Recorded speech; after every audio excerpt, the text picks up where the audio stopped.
اعوذ باللہ من الشیطان الرجیم بسم اللہ الرحمن الرحیم۔ عزیز طلباء، السلام علیکم ورحمۃ اللہ وبرکاتہ۔ اللہم صلی علی محمد النبی الامی وعلی آلہ وسلم تسلیما کثیرا کثیرا۔ رب یسر ولا تعسر، رب تمم بالخیر وبہ العون یا فتاح۔ رب یسر ولا تعسر، رب تمم بالخیر وبہ العون یا باسط۔ رب یسر ولا تعسر، رب تمم بالخیر وبہ العون یا ذی الجلال والاکرام۔ اللہم صلی علی محمد النبی الامی وعلی آلہ وسلم تسلیما کثیرا کثیرا۔ عزیزان من، آپ جانتے ہیں کہ ہم کاروان اردو پڑھ رہے ہیں۔ ہمارا جو ٹاپک چل رہا ہے وہ نظم تھی ستاروں سے آگے جہاں اور بھی ہیں۔ اب جانتے ہیں کہ یہ نظم سر ڈاکٹر علامہ محمد اقبال رحمۃ اللہ علیہ نے لکھی، اور یہ غزل نما نظم ہے۔ تو اس غزل نما نظم میں ڈاکٹر صاحب رحمۃ اللہ علیہ کا جو پیام تھا وہ مسلمان نوجوان سے متعلق تھا۔ ہم پہلے 3 اشعار کی تشریح کر چکے ہیں۔ آج ہم کوشش کریں گے کہ بقیہ جو 4 اشعار ہیں ان کی تشریح بھی مکمل کر لی جائے۔ تو شعر نمبر 4 ہے جی: اگر کھو گیا ایک نشیمن تو کیا غم، مقامات آہو فغاں اور بھی ہیں۔ یہ سمپل سا اگر اسے دیکھا جائے تو اس میں ایک پیغام ہے کہ اگر آپ کو ایک دفعہ فیلئر کا سامنا کرنا پڑا ہے تو پریشان ہونے کی ضرورت نہیں ہے۔ اللہ پاک نے جد و جہد کا رستہ رکھا ہے، لہٰذا آپ جد و جہد کیجئے، کوشش کیجئے، اور ایک فیلئر کو آپ پوری زندگی کے فیلئر میں نہ بدلیں۔ ایک بار فیل یا ناکام ہو گئے ہیں تو دوبارہ کوشش کیجئے، محنت کیجئے، آپ کامیاب ہو سکتے ہیں۔ یہ اس کے ظاہری معنی ہیں، اور باطنی معنوں میں غزل میں آپ کو بتایا تھا کہ ایک قسم کی ورسٹیلٹی ہوتی ہے، اور ہم غزل کے ہر شعر کا اپنا مفہوم بھی ہوتا ہے۔ اس اعتبار سے دیکھا جائے تو اس شعر کو مسلمانوں کی تاریخ کے اندر ایک بہت بڑے زوال جسے سقوط خلافت عثمانیہ کہا جاتا ہے اس کی طرف اشارہ ہے کہ اگر ہم سے ایک خلافت چھن گئی تو ہمیں پریشان ہونے کی ضرورت نہیں ہے۔ اللہ پاک نے ہمارے لیے جد و جہد کا رستہ جو ہے وہ کھلا رکھا ہے، ہم دوبارہ سے اس کو گین کر سکتے ہیں۔ تو یہ ظاہری معنی اس شعر کے یہ ہیں کہ اگر ایک گھر، ایک وطن، ایک گھونسلہ یا مسکن ہمارے ہاتھ سے جاتا رہا ہے یا چھن گیا تو اس سے فکر مند ہونے کی ضرورت نہیں ہے، کیونکہ نالہ و فریاد کی اور بہت سی جگہیں، محنت اور کوشش کی اور بہت سی جگہیں بھی باقی ہیں۔ وہی جو آپ کو سمپل سی بات بتائی ہے کہ ایک فیلئر جو ہے اسے پوری زندگی کا فیلئر نہ بنائیے۔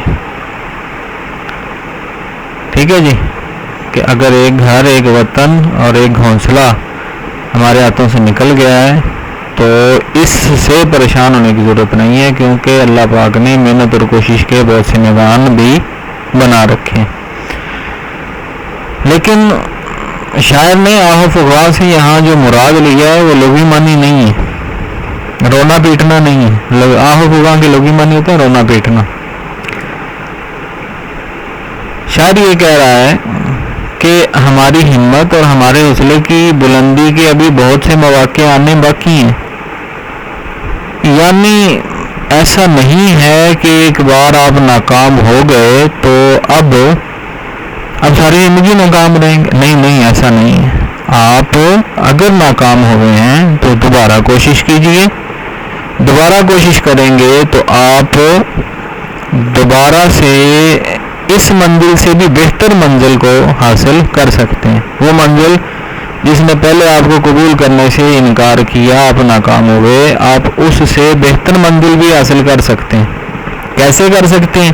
شرط صرف اور صرف یہ ہے کہ اس فیلئر پر، اس ناکامی پر رونے پیٹنے کی بجائے آپ اپنی کمیاں کوتاہیاں تلاش کریں اور محنت اور کوشش کا ارادہ کریں۔ اللہ تعالیٰ آپ کی مدد کرے گا۔ ہو سکتا ہے جو منزل آپ چاہ رہے ہیں اللہ پاک اس سے بہتر منزل آپ کو دے دے۔ مقامات آہ و فغاں اور بھی ہیں۔ خدا کی زمین بہت کشادہ ہے اور ہماری ہمت اور ہمارے حوصلے کے لیے کھلی ہے۔ ہم جس ملک میں جائیں اسے اپنا ملک بنا سکتے ہیں۔ ہر ملک مل کے ماست۔ تیمور بہت بڑا جو ہے وہ آپ یہ کہیں کہ فاتح گزرا ہے۔ تاریخ میں 3 بڑے فاتح دیکھے ہیں، ایک سکندر ہے، ایک تیمور ہے، تیسرا شاید ذوالقرنین ہے۔ تو تیمور جو تھا وہ کہا کرتا تھا ہر ملک مل کے ماست، کہ ہر ملک جو ہے وہ میری ملکیت ہے۔ کیونکہ جی ہر ملک مل کے ماست، کہ مل کے خدائے ماست، کہ یہ سب کے سب میرے خدا کی ملکیت ہے، لہذا یہ میری ملکیت ہے۔ تو دیکھیے اس نے حوصلہ کیا، کوشش کی، دنیا کے بہترین فاتحین میں اس کا نام آتا ہے۔ تو ہم اگر کوشش کریں جس ملک میں جائیں اسے اپنا ملک بنا سکتے ہیں، شرط صرف اور صرف محنت کی۔ اس لیے موجودہ حالات سے پریشان ہونے کی ضرورت نہیں ہے۔ اگلا شعر ہے جی، تو شاہین ہے پرواز ہے کام تیرا، تیرے سامنے آسماں اور بھی ہیں۔ تمہارا کام صرف اور صرف کوشش کرنا ہے، یہاں نہیں تو کہیں اور صحیح۔ یہ اقبال صاحب کا جو شعر ہے یہ ایک ضرب المثل کی صورت اختیار کر چکا ہے، اور کسی کے جذبے کو بھی مہمیز اگر لگانی ہو تو یہ شعر جو ہے وہ پڑھا جاتا ہے۔ جو شخص مایوس ہو جائے اپنی کسی محنت میں ناکامی کی وجہ سے، اسے مہمیز دلانے کے لیے، اسے دوبارہ آمادہ پرواز کرنے کے لیے، دوبارہ آمادہ محنت کرنے کے لیے یہ شعر جو ہے وہ تریاق کا کام کرتا ہے۔ شاعر یہ کہہ رہا ہے کہ تو شاہی ہے، کہ تو اعلیٰ و عرفہ پرندہ ہے، تو ایک بہترین پرندہ ہے، تو سب سے بہتر ہے، تیرا کام صرف اور صرف کوشش کرنا ہے۔ وہ پنجابی کے کسی شاعر نے کہا، مالی دا کم پانی دینا تے بھر بھر مشکاں پاوے۔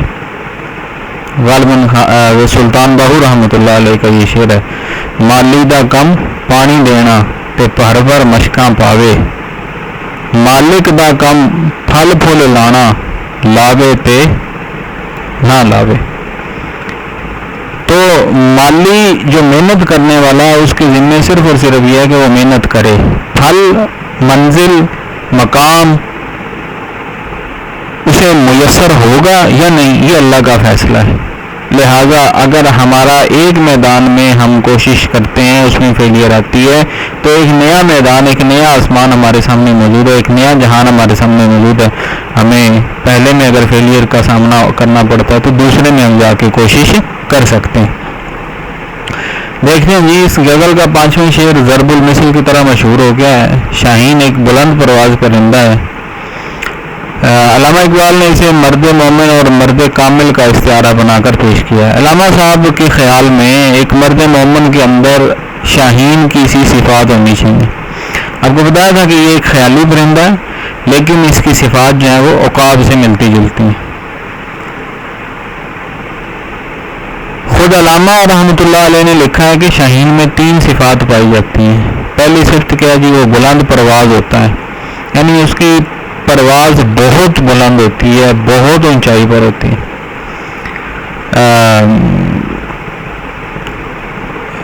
آپ یہ کہیں جی کہ ایک جنرل نالج کی بات ہے کہ اس پرندے کو، عقاب کو کوئی پرندہ تنگ نہیں کرتا، اگر تنگ کرتا ہے تو کبا کرتا ہے۔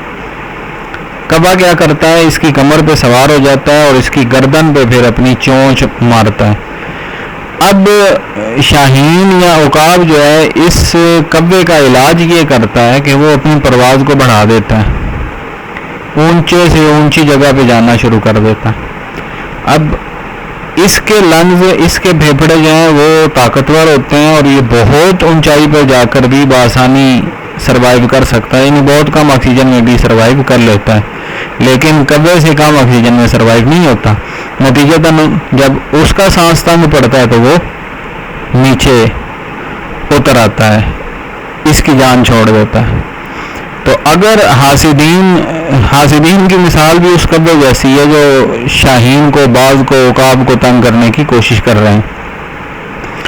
تو شاہین جب ان چیزوں سے حاسدین یا اپنے دشمنوں کی دشمنی سے پریشان ہوتا ہے تو اپنی منزل کو وہ اونچا کر لیتا ہے، اپنی پرواز کو، اپنی محنت کو بڑھا دیتا ہے۔ جب وہ پرواز اور محنت کو بڑھاتا ہے، نتیجتاً کیا ہوتا ہے، اس کے دشمن وہیں تھکا کر کے گر جاتے ہیں۔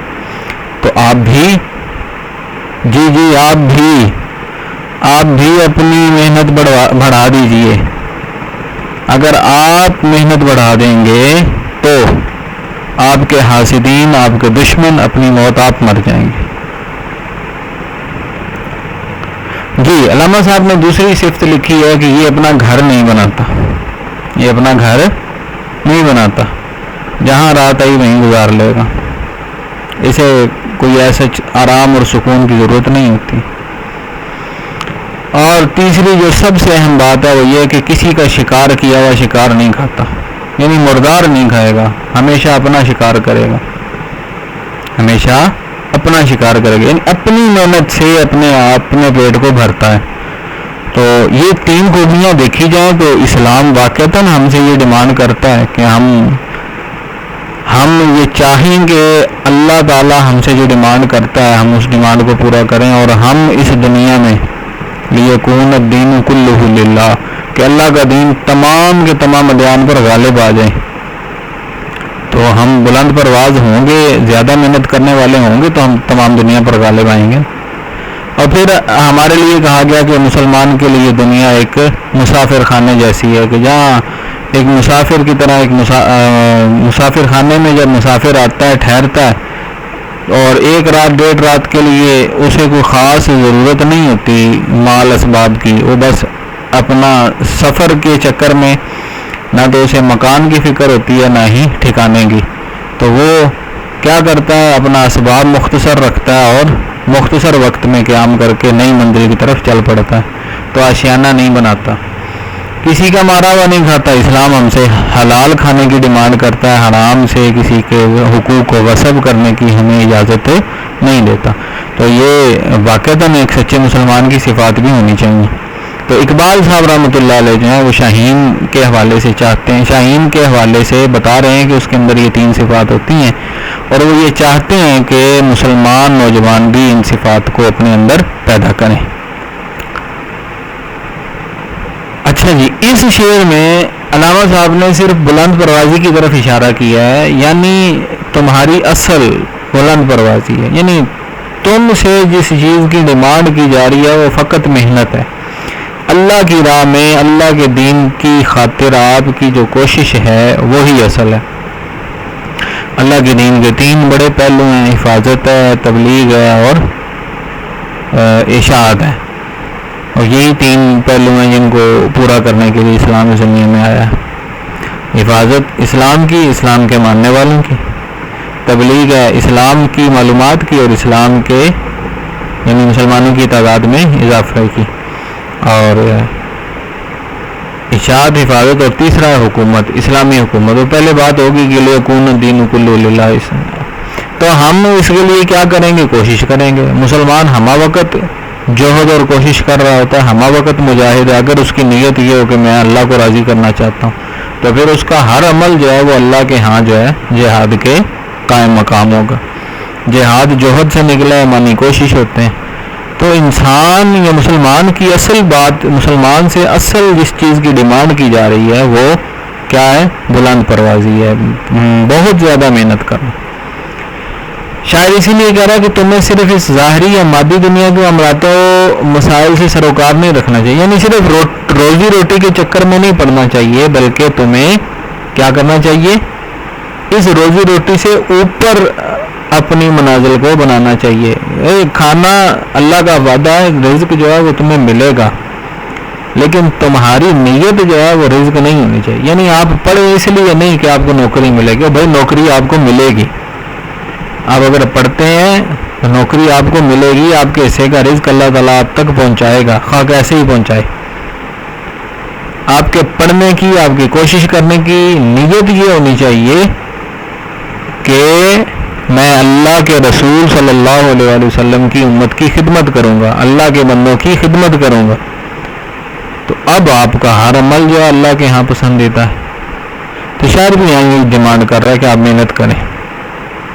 شاعر یہ کہتا ہے کہ آپ ذہنی اور فکری بلندی اور کشادگی سے آپ کو کام لینا چاہیے. آسمان یہاں بلندی کا استعارہ ہے، یعنی اگر تم اپنے حوصلے کو چھوٹا نہیں کرو تو بے شمار بلندیاں، دینی اور دنیاوی ترقیاں تمہارے انتظار میں، تمہارے زیر دام آنے کے لیے تیار ہیں. یعنی کہ اگر آپ اپنے ارادے کو بڑا کر لیں گے تو اللہ تعالیٰ آپ کے ارادے کے مطابق آپ کا ظرف بڑا کر کے اس میں وہ چیز ڈال دے گا جس کی آپ ڈیمانڈ کر رہے ہیں. لیکن اگر آپ ڈیمانڈ ہی نہیں کریں گے، آپ سوچیں گے ہی نہیں، تو اللہ کے آپ لاڈلے نہیں ہیں. ٹھیک ہے جی. ایک اور شعر میں شاہین کی ایک دوسری صفت کی طرف اشارہ کرتے ہوئے علامہ رحمۃ اللہ علیہ کہتے ہیں، نہیں تیرا نشیمن کسر سلطانی کے گنبد پر. اے مسلمان، تیرا گھرانہ جو ہے وہ سلطانی ملوکیت، بادشاہت کے گنبد پر نہیں ہے. یعنی تیرے لیے اللہ پاک نے سلطانی حکومت، ملوکیت اور بادشاہت نہیں بنائی. تیرا کام کیا ہے؟ تو شاہی ہے بسیرا کر پہاڑوں کی چٹانوں پر. کہ تیرا کام صرف اور صرف پہاڑوں کی چٹانوں پر رہنا ہے اور ہمہ وقت اسلام کی کے لیے محنت، کوشش اور کاوش کرتے رہنا ہے. ٹھیک ہے جی. نیکسٹ شعر نمبر 6 ہے، اسی روز و شب میں الجھ کر نہ رہ جا.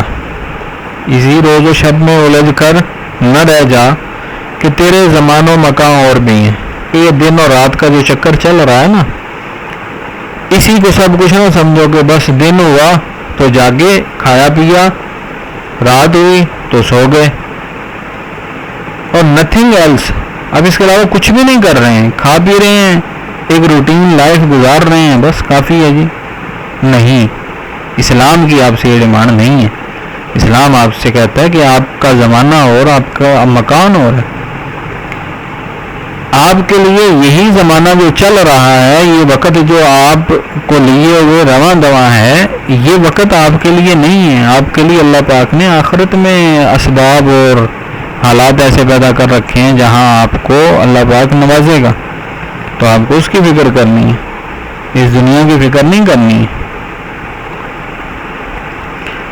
اقبال کے خیال میں مسلمان نوجوان کے لیے دن کی مصروفیات میں گزرنے والی زندگی، کھانے پینے، سونے جاگنے، اٹھنے بیٹھنے، تجارت، سیاست، صحافت، نوکری، کھیتی باڑی، دنیاوی تعلقات سے اوپر ہونے اور ان سے بلند ہونے کی ضرورت ہے. یعنی مسلمان کو کیا ہے؟ ان ضروریات، ان زندگی کے جو لوازمات ہیں، ان سے اوپر اپنے آپ کو رکھنے اور ان کے بعد اپنی سوچ کو شروع کرنے کی ضرورت ہے. دیکھیے بھائی، آپ نے زندگی گزارنی ہے، آپ نے کھانا بھی ہے، پینا بھی ہے، سونا بھی ہے، جاگنا بھی ہے، اٹھنا بھی ہے، بیٹھنا بھی ہے، تجارت بھی کریں گے یا سیاست کریں گے یا صحافت کریں گے یا نوکری کریں گے یا کھیتی باڑی کریں گے. بھائی یہ زندگی گزارنے کے لیے چیزیں ضروری ہیں، آپ اپنی زندگی گزاریں گے ان سے، لیکن آپ کے اندر اس زندگی گزارنے کے علاوہ ایک سوچ، ایک موٹو، ایک خیال ضرور موجود ہونا چاہیے جو آپ کو عام لوگوں سے جدا کر دے. آپ جدا کب ہوں گے؟ جب آپ کا خیال اچھا ہوگا، جب آپ کا موٹو باقی لوگوں سے ہٹ کر ہوگا. اقبال یہاں آپ سے یہی ڈیمانڈ کر رہے ہیں. وہ کہتے ہیں کہ امت مسلمہ کو، خیر امت کو اللہ تعالیٰ نے اس لیے نہیں پیدا کیا کہ وہ دنیا کے دوسرے لوگوں کی طرح زندگی کی انہی چھوٹی چھوٹی مصروفیات میں الجھی رہے. اسلام کے ماننے والے اس کام کے لیے نہیں آئے ہیں کہ وہ بس کھائیں پئیں، سوئیں جاگیں، اپنی ضروریات پوری کریں اور اس دنیا سے چلے جائیں. اب بھائی یہ کام تو جانور بھی کر رہے ہیں، آپ میں اور جانوروں میں فرق کیا ہے؟ جی شعور کا فرق ہے، سوچ کا، عقل کا۔ عزیزان من، یہی سوچ، یہی شعور، یہی عقل جو ہے آپ کو جانوروں سے منفرد بناتی، اور پھر اپنے جیسے انسانوں سے آپ منفرد بننا چاہتے ہیں تو ان سے بہتر سوچیں۔ اگر آپ ان سے اچھا اور بہتر سوچیں گے تو آپ ان سے اچھے اور بہتر ہوں گے۔ اسلام ہم سے ڈیمانڈ یہ کرتا ہے کہ اسلام میں اللہ نے ہمیں اس لیے بھیجا ہے کہ ہم ان چیزوں سے اوپر اٹھ کر، ان سے پرے جا کر دنیا کی رہنمائی کا فریضہ انجام دیں۔ ہمیں ایک اور دنیا آباد کرنی ہے جہاں فقط انصاف ہوگا اور اسلام کی بات ہوگی، اللہ اور اس کے رسول صلی اللہ علیہ وسلم کی بات ہوگی، اور اس دنیا کے لیے اپنے آپ کو تیار کرنا ہے، اور وہ دنیا آخرت کی دنیا ہے۔ اس دنیا میں دیکھیں تو جو پہلے بات ہوئی، اور اگر آپ آخرت کو سامنے رکھیں تو پھر بھائی آخرت کی دیکھیے، دنیا اچھی بنا رہے ہیں، اسلام کے مطابق بنا رہے ہیں، تب بھی آپ آخرت ہی کی بات کر رہے ہیں۔ اس کے زمان و مکان اپنے ہیں، اصل کامیابی تو اس دنیا کی زندگی یعنی آخرت کی کامیابی ہے، لہذا اس کی فکر کرنی چاہیے۔ ٹھیک ہے جی، نیکسٹ ہے جی، گئے دن کے تنہا تھا میں انجمن میں، یہاں اب میرے رازداں اور بھی ہیں۔ اب بھائی وہ دن گزر گئے کہ میں محفل میں اکیلا سمجھا جاتا تھا، وہ دن گزر گئے کہ میں محفل میں اکیلا سمجھا جاتا تھا۔ اب ایسا نہیں ہے، اب میرے رازدان، میرے راز رکھنے والے، میری باتوں کو جاننے والے لوگ اور بھی موجود ہیں۔ یہ ٹیکنیکلٹیز ہیں جی، بہر، ردیف اور قافیہ سب ایک ہونے کے باوجود اس غزل کا یہ آخری شعر اس غزل کے بقیہ اشعار سے الگ رنگ و آہن رکھتا ہے، یعنی اس کا ایک اپنا ہی انداز ہے۔ یہاں شاعر اپنے فکر کے عام ہونے کی طرف اشارہ کرتے ہوئے کہتا ہے کہ اب وہ دن باقی نہیں رہے کہ جب میں اس انجمن میں، اس دنیا میں، اس عالم میں فکر کے اعتبار سے، سوچ کے اعتبار سے الگ تھلگ پڑا ہوا تھا۔ ہر کوئی مجھے جدا سمجھتا تھا، کوئی میری بات کو سمجھنے والا نہیں تھا، لیکن اب آہستہ آہستہ لوگ میری بات کو سمجھنے لگے، انہیں پتہ لگ رہا ہے کہ میں بات ٹھیک کرتا ہوں، میرا پیغام عام ہونے لگا ہے، میری بات کو لوگ جاننے لگے ہیں، سمجھنے لگے ہیں۔ اس لیے میں اس محفل میں اکیلا نہیں ہوں، اس لیے اب میں اس محفل میں اکیلا نہیں ہوں، میرے رازوں کو جاننے اور سمجھنے والے بہت سے لوگ موجود ہیں، لہذا میں خود کو اکیلا نہیں سمجھتا۔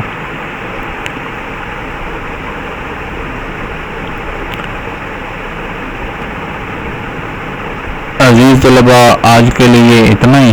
جزاک اللہ خیر و حسن الجزا۔ اللہ آپ کو خوش و خرم رکھے۔ اگر آپ اشعار کی تشریح کرتے ہوئے شاعر کے حوالے سے جو 2-3 باتیں اس نظم کے شروع میں تعارف کی ہیڈنگ کے ساتھ دی گئی ہیں، اگر آپ انہیں ایڈ کر لیں یا ڈاکٹر صاحب رحمۃ اللہ علیہ کے بارے میں 2-3 باتیں ایڈ کر لیں تو آپ کی تشریح جو ہے وہ ذرا خوبصورت ہو جائے گی، اور 9-10 کے حوالے سے آپ کی ذہنی تیاری ہو جائے گی، تاکہ 9-10 میں جب آپ جائیں گے تو آپ بآسانی وہ جو شاعر کے تعارف کا ایک پورشن آتا ہے پیپر کے اندر، شعر کی تشریح کرنی ہوتی ہے تو شاعر کا تعارف بھی لکھنا ہوتا ہے، تو آپ اس کے لیے ذہنی طور پر تیار ہو جائیں گے۔ امید کرتا ہوں کہ آپ اسے پریکٹس کریں گے۔ اللہ آپ کا حامی و ناصر ہو۔ والسلام، اللہ حافظ۔ پاکستان زندہ باد۔